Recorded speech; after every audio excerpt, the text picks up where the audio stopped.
All right, well, the campaign season plagued with a lot of drama with scandal after scandal rocking both campaigns. So how much will it impact the polls come Tuesday? Well, here to weigh in, Democratic strategist, our good friend Chuck Rocha, and the managing editor of the Washington Free Beacon, Aaron MacLean. Nice to see both of you this morning, bright and early.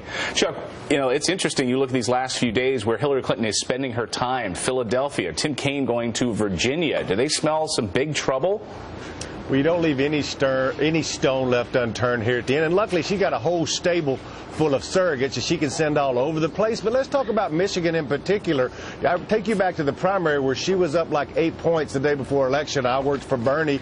We went in there and we won that race. Michigan is very volatile. And in these places, you don't want to take anything for granted, especially if you've been gone for a while. My firm, we did 1 million contacts yesterday. There's lots of people like my firm who are talking to Democrats all over the country. But some of them may feel neglected that they haven't seen her or she hadn't been around or she hadn't been running any TV advertisement. And then with the momentum of Trump, you don't want to take anything for granted. Absolutely. You look at just her visiting Pennsylvania last night. I mean, that 2 weeks ago wasn't really even in play, Aaron.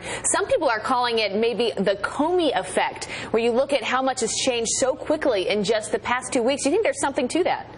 Absolutely. Look, Hillary clearly smells smoke in the firewall. There's no question about it.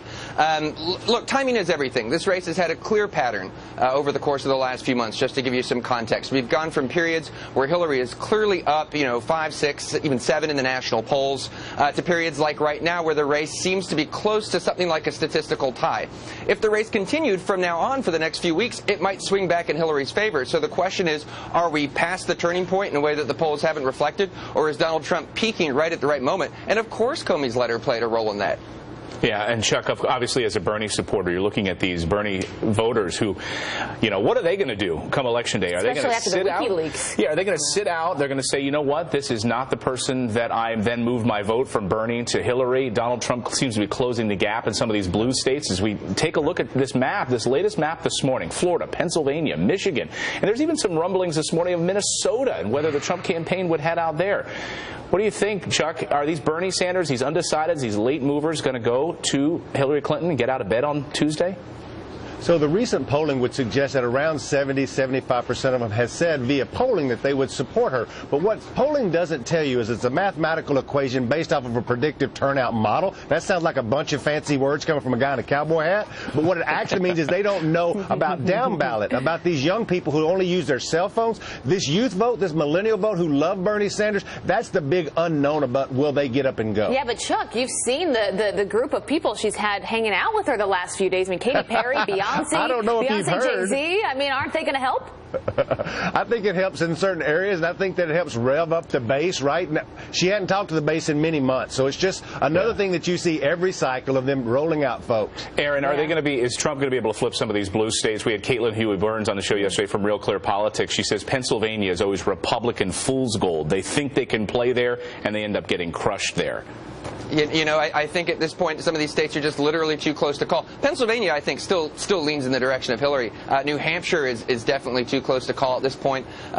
Chuck takes a very sanguine view of the movement on the Hillary campaign in Michigan right now. I would like to see the Clinton campaign's internal polling that's sending Hillary and President Obama to Michigan on Monday. I'd like to see the polling that's sending Tim Kaine to Virginia on Monday. These are not confident moves. Right, very interesting. And ultimately, Chuck, you know this, it may all come down to the state of Florida. What's going to happen there? Well, I think that anything could happen. I think that when you look at the race in Florida, it could go either way. And I think if you look at the Latino early vote that's happened there, I think that may be the ultimate gift, because right now they say that that's up. Aaron, final word. Florida, what do you think? Florida could definitely go either way. I mean, look, the Democrats are very, very enthusiastic about the early Latino vote. It's an open question as to whether that's going to work for them.